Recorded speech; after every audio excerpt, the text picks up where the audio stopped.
Salutaters, my potats. Welcome to Read with Rave, a series where I read books and stories written by myself or friends of mine. Each episode will be a separate chapter or story. For the record, I have made sure to get the permission from the authors of each book or story so as to avoid copyright infringement. If you are interested in learning more about the author, their social medias will be listed in the description alongside a link to where you can buy yourself a copy of the book. The reason I wanted to start this series is because I enjoy reading, and I wanted to do something that would be calming. This series may also be helpful for people who want to read but do not have the time, or for those who may have struggles reading on their own. So sit back, grab a blanket and a warm beverage, and snuggle up with your pet or a favorite plushie, whatever works for you to help you relax. Today, I will be reading The Crossroads Planet, Book 1 of the Crossroads series, by Robert Field. Before I begin reading, I would like to just put out a disclaimer that this book is not meant for children and is aimed more for a teenage or young adult audience. Chapter 3. Crystal awoke in her room at the inn, rather less refreshed than she might have wished. After breakfast, she went to find the innkeeper and inquire about the progress of his search for a suitable guide, thinking ruefully that now her quest into the hills was of somewhat greater urgency now that she had some inkling of the strange nature of this planet and its effects on her. "Aye, there's a gentleman what come through these parts periodically. He's about due here soon. Maybe he take on a job for thee, what?" grunted the man as he polished the bar and erased the traces of last night's revelry as had continued at the inn after the festival closed. "Mind thee, I'll want my fee before I introduce thee." "I'll pay your price. I got the credits. How well does this gentleman know the back country and the Badlands? I may be looking for someone a ways up into the hills," Chris asked the man uncertainly. "He be one of the best, lass. Perhaps the best. Don't thee worry, Miss Crystal. Us'll take care of thee." Crystal went upstairs to her room and inventoried her meager provisions. She had an inertial tracking device which would report the correct planetary latitude and longitude despite whatever magnetic orientation a planet might have. She also had a pair of communicators capable of line-of-sight transmissions with orbiting spacecraft or between the two. She had a fully charged heating unit which, if used sparingly just for cooking, should last several months. Her polite inquiries about additional power packs had been rudely snubbed by most citizens, although one or two shady individuals told her that these items were officially not for sale, but available under the counter for, well, much more than she had, with a side comment to the effect that they would buy what she had for the fraction of the list price. It seemed that if she expected to supplement her supplies at all, she would have to rely on native items. Crystal went out into the town square. All the tents from yesterday's festivals were gone, and townsfolk were working to clean up the debris that remained. The square was being prepared for market day, but she knew she dared not acquire anything lest she run short of cash to stay at the inn. The fire pit faintly smoldered. The only permanent structure that remained was the stage for the musicians. She just hoped that Amber would find out about her former teacher, and the innkeeper would locate a guide within the next day or so. Otherwise, she might find herself at a loss for room and board. She looked around her. On the far side of the square stood what passed for the local municipal government. This planet was not much for organized government, seeing as how much of it was trackless waste. The town had a mayor, and somewhere a good way south lay the chief planetary government, over the mountains and across the desert. Space travelers had a long way to go there from landing, and that was the way the locals wanted it. Diplomatic relations with other systems were next to non-existent, but travelers were never scorned. Catering to travelers accounted for the livelihood of many people on the planet. Crystal decided to pay Marte a visit and proceeded across the square and several streets back to where Marte's shop was. The jingling bell on the door alerted the proprietress.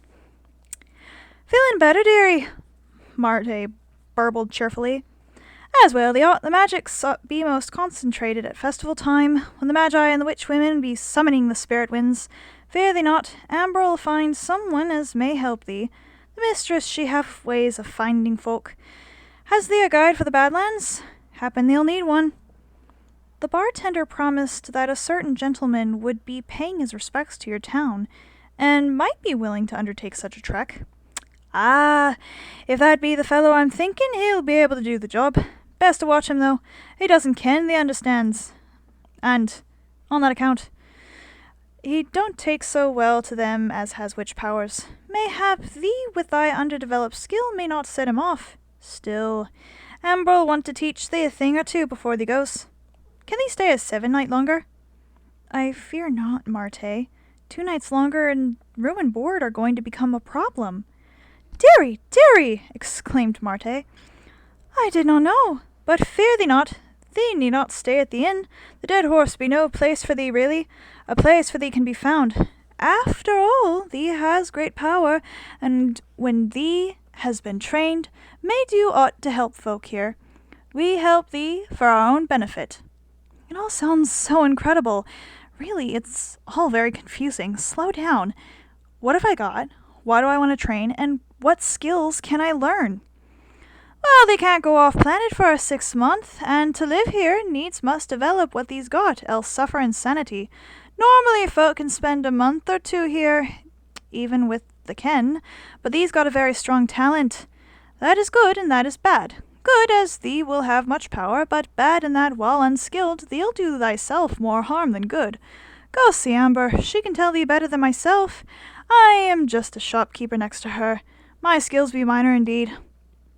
Crystal emerged into the bright sunshine and sought Amber's studio.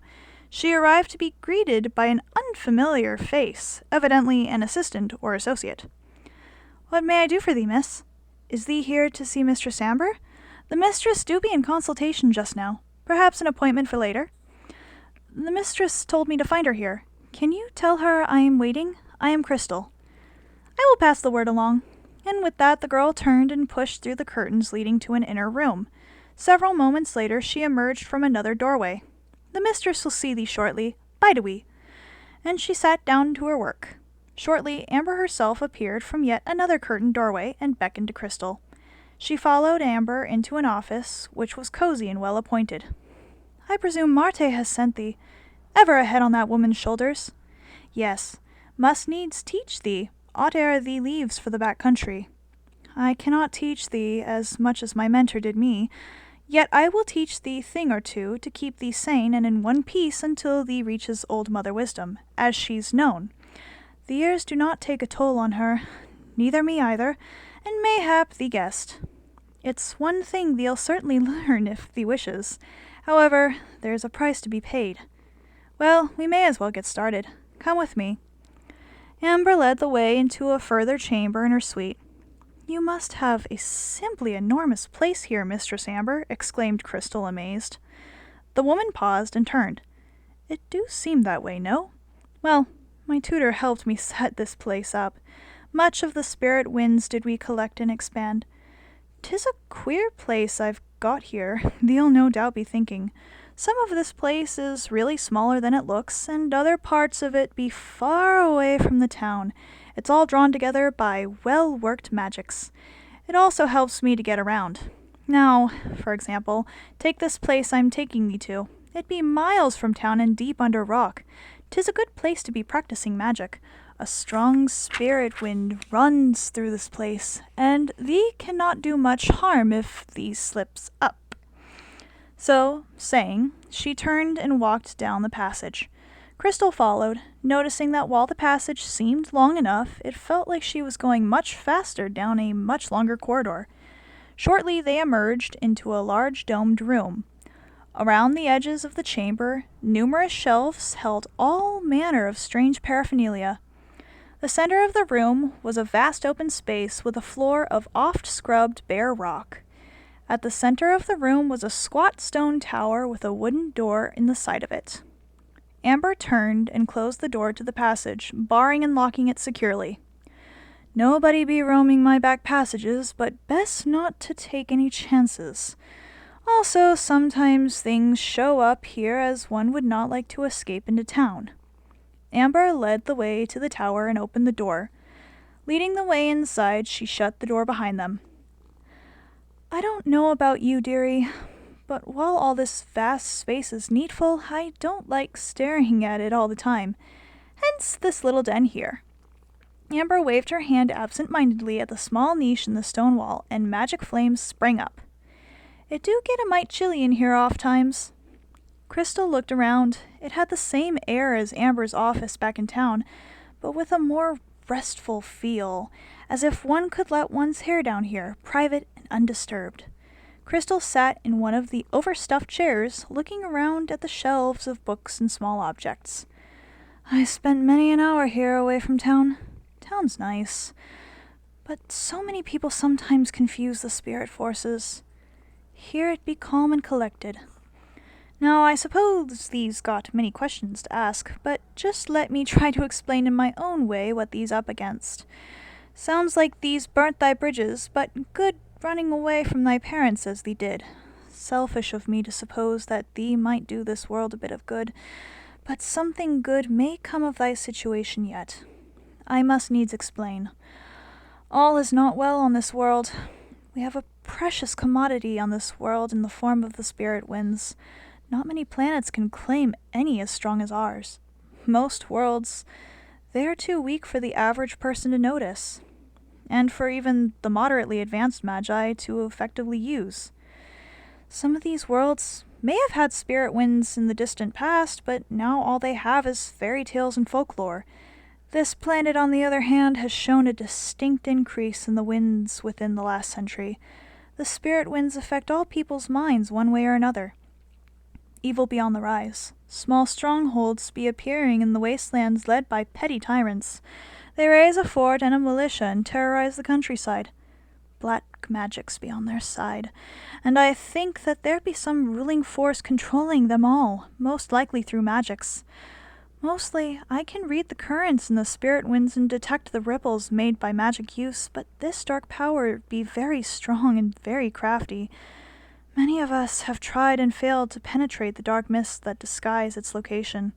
Together we may succeed, but we need one among us who is strong with the spirit winds, strong with the ken.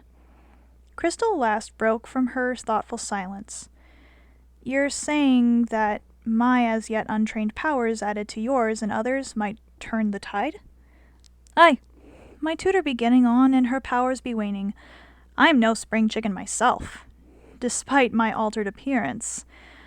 I just can't stand being seen as an old crone. The clientele would get scared off, and I do have a good practice. Local jobs mostly, consultations with villagers and travelers, small magics performed, advice given, and so on.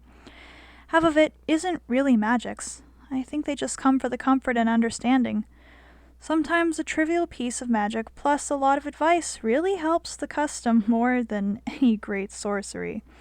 I tell thee because I really believe that thee will find a practice like mine. So, what's the word? Will thee help us, and thee can? Crystal pondered. What choice do I really have? I don't see too much choice in the matter. I can't leave here, and I can't stay sane without training, nor do I feel right in accepting training without promising to help you as much as I'm able, so yes, I accept.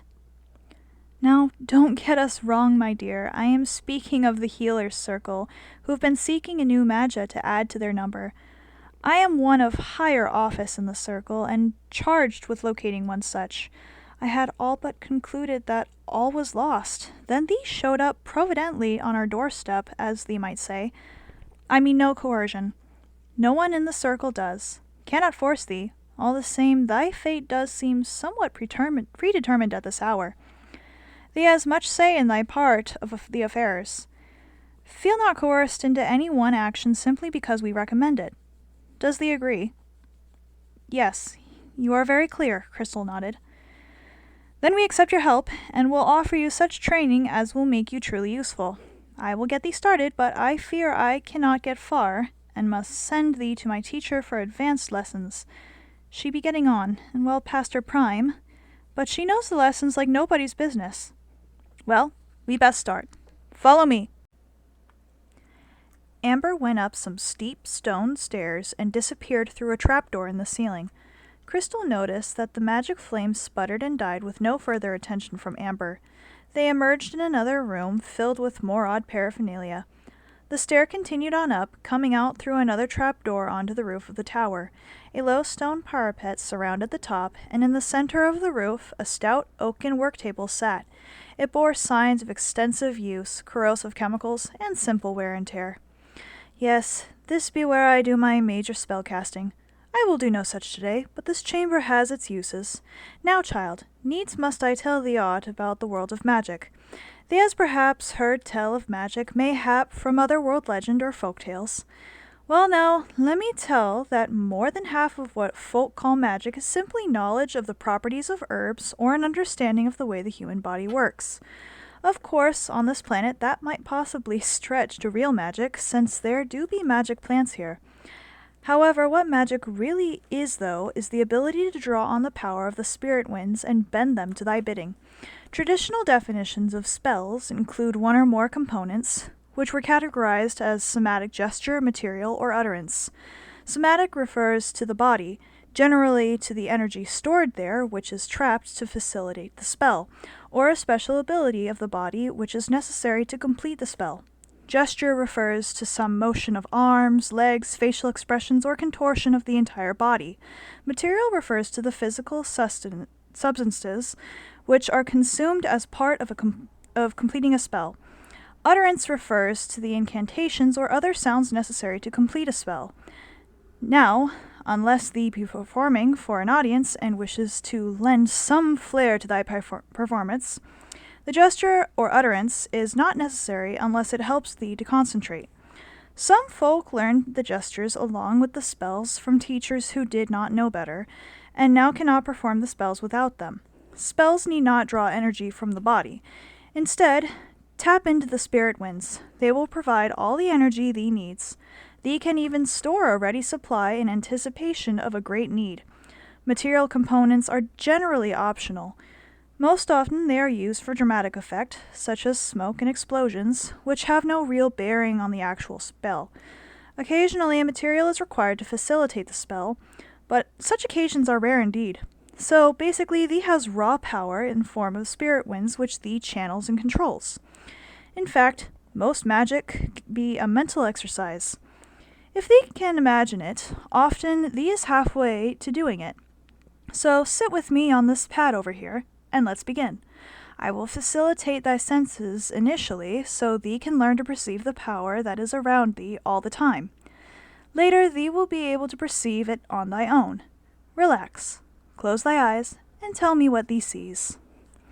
Crystal sat on the indicated mat and made herself comfortable. She used a yoga position she had learned a long time ago, slowed her breathing, and closed her eyes.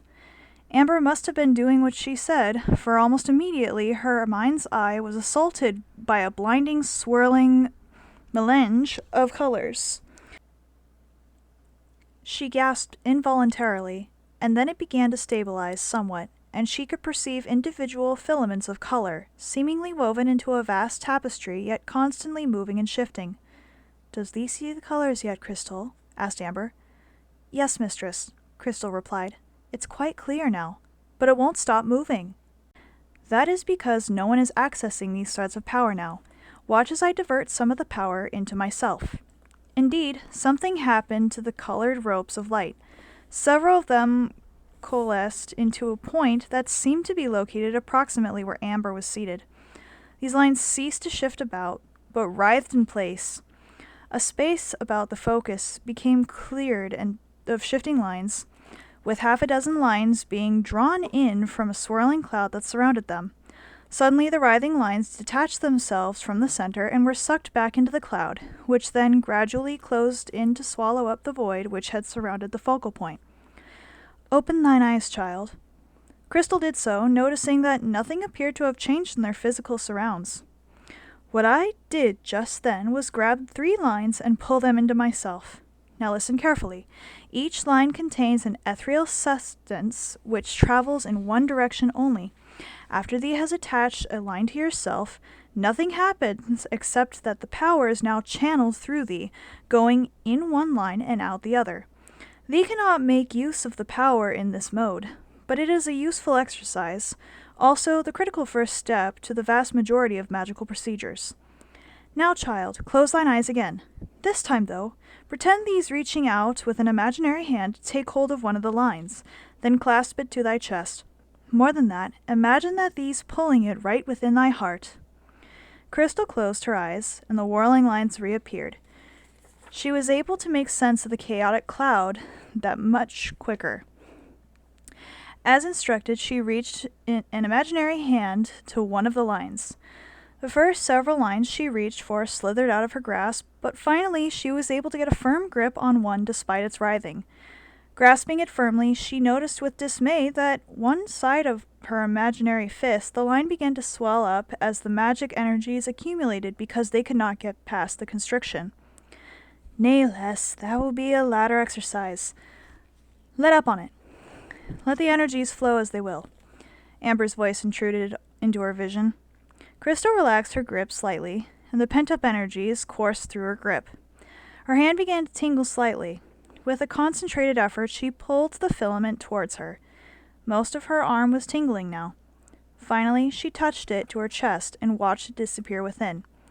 The effect on her was electric. Her entire body buzzed with great intensity, with the exception of her head, which remained clear. All of her senses became heightened, in fact. She noticed the other whirling filaments drawing away from her as they had done for Amber. That is enough for now, dearie. Let it go. When the filaments restore their original state, open thine eyes.